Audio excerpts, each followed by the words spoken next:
नमस्कार मित्रांनो, माझे नाव फैजान मुसा शेख आहे। मी इयत्ता 7वीत शिकत आहे। मी तुम्हाला हिंदी की चादर याविषयी माहिती सांगणार आहे। गुरु तेग बहादुर हे शीख धर्माचे 9वे गुरु होते।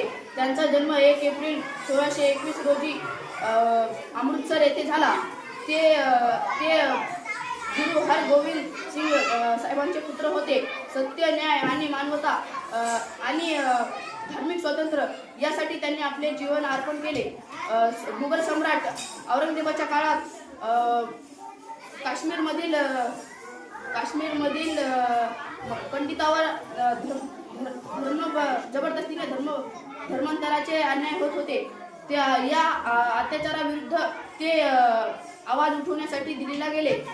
दिल्लीत जाऊन त्यांनी असे सांगितले की जबरदस्तीने धर्म बदलायला लावणे हे अत्याचार आहे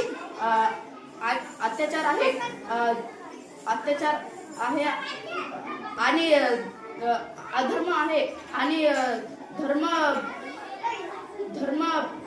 स्वातंत्र्य रक्षणासाठी त्यांनी आपले प्राण अर्पण केले। त्यांनी आपला धर्म बदलला नाही आणि इतरांचाही धर्म वाचवला।